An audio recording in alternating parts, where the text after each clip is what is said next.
정부가 무려 12조 2천억 원 규모의 추가 경정 예산안을 국회에 제출했다는 소식인데요. 이 엄청난 금액이 어디에 어떻게 쓰이는지 궁금하지 않으신가요? 특히 소상공인이시거나 경제적 어려움을 겪고 계신다면 이번 영상이 여러분에게 큰 도움이 될 수 있습니다. 왜냐하면 이번 추경은 단순한 재정 지출이 아닌 국민의 생활과 경제 안정을 위한 종합 대책에 가깝기 때문입니다. 여러분의 주머니에 직접 돈이 들어올 수 있는 기회, 지금부터 함께 살펴보겠습니다. 구독과 좋아요는 힘이 됩니다. 알림 설정하시고 가장 빠르게 소식 받아보세요. 이번 12조 2천억 원 규모의 추경안은 크게 세 가지 부분에 중점을 두고 있습니다. 바로 재해 및 재난 대응, 통상 리스크와 AI 산업 지원, 그리고 소상공인 등 민생 지원입니다. 먼저 재해 및 재난 대응 부분을 살펴보겠습니다. 최근 발생한 대규모 산불로 많은 분들이 고통받고 계십니다. 정부는 이번 추경을 통해 산불 피해 복구를 신속하게 지원하고자 합니다. 피해 주민들을 위한 주택 복구 용도의 저리 대출과 피해 지역 인근에 신축 매입 임대주택 1,000호를 공급할 예정입니다. 또한 산불 피해가 심각한 지역에는 특별도시재생 사업을 지원하고 피해 지역 지방채 2천억 원을 인수하는 계획도 포함되어 있습니다. 더불어 앞으로의 재난을 예방하고 대응력을 강화하기 위한 투자도 진행됩니다. AI 감시 카메라와 고성능 드론 같은 첨단 장비를 활용해 산불을 신속하게 탐지하고 조기에 진압할 수 있는 기반을 마련합니다. 산림 헬기 6대를 신규 도입하고 중대형 물버킷을 확충하는 등 공중 진화 능력도 보강합니다. 이를 통해 2031년까지 총 담수 능력을 현재의 2배 수준으로 확대할 계획입니다. 지상 진화 역량 강화를 위해 다목적 산불 진화차를 확충하고 전국 산림인접 마을에 비상소화 장치를 설치합니다. 산불 특수진화대에는 위험수당을 신설하고 산불 진화대의 보호 장비를 일제히 교체하며 현장 출동 인원을 위한 회복 차량도 도입합니다. 산불 진화 인력과 장비를 신속하게 현장에 투입하기 위해 산불 진화 임도와 간선 임도에 대한 투자도 2배 수준으로 확대합니다.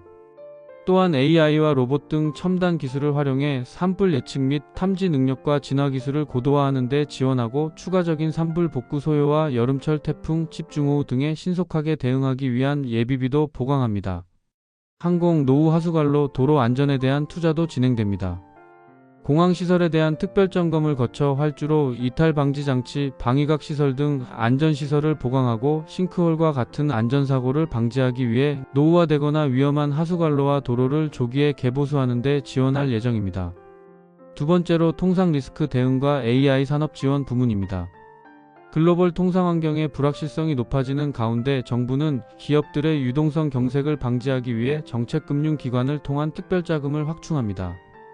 관세 피해가 우려되는 수출 중소기업, 중견기업의 애로 해소를 위한 수출 바우처 지원 물량을 2배 이상 확대합니다.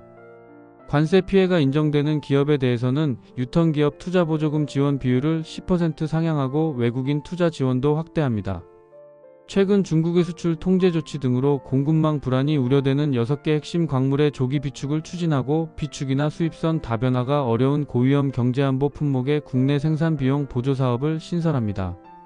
통상위기로 인한 고용 불안에 대비해 고용유지 지원금 요건을 완화하고 지원 인원을 확대합니다.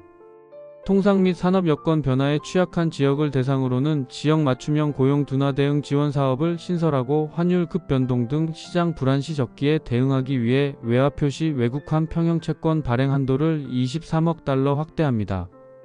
AI 생태계 혁신을 위한 지원도 강화됩니다.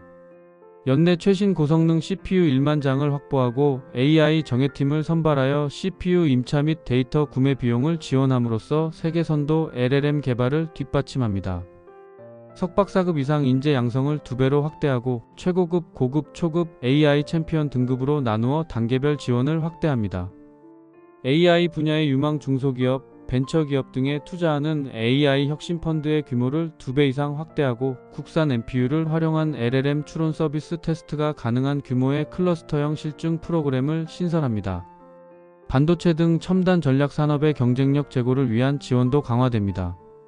용인 평택 반도체 클러스터의 적기 조성을 위한 전력망 지중화 사업의 기업 부담금 70%를 국비로 지원하고 첨단 전략 산업 공급망 안정, 품목 및 전략 물자를 생산하는 중소기업, 중견기업에 대한 소재, 부품, 장비 투자 보조금을 신설합니다. 금년 공급 목표의 조기 소진이 예상되는 반도체 설비 투자 저리 대출 프로그램을 7.7조 원으로 확대하고 반도체 교육 접근성 제고 등을 위한 반도체 아카데미를 비수도권까지 확대합니다.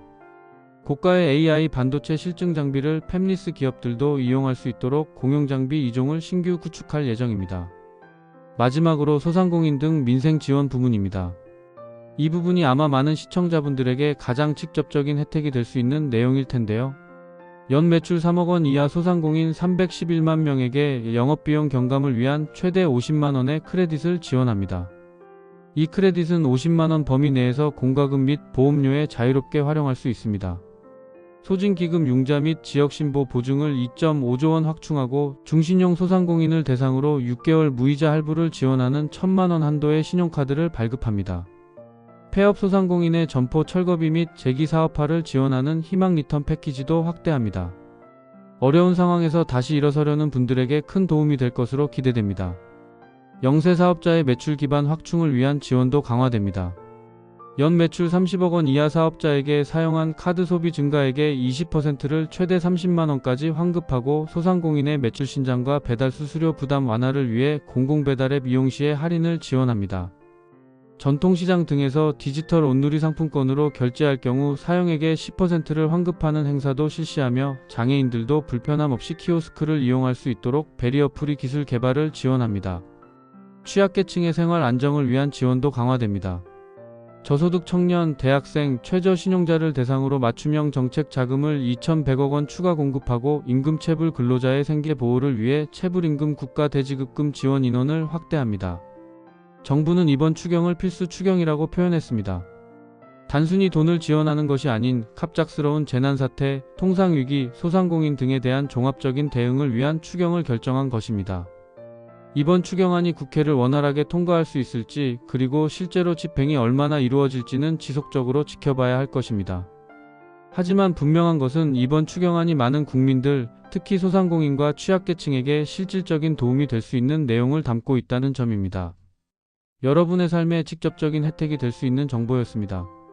앞으로도 이런 유익한 경제정보와 정책 소식을 전해드릴 테니 채널 구독과 좋아요를 눌러주시면 더 많은 분들에게 이런 중요한 정보가 전달될 수 있습니다. 여러분의 관심이 더 나은 콘텐츠를 만드는 원동력이 됩니다. 오늘도 영상 시청해주셔서 감사합니다.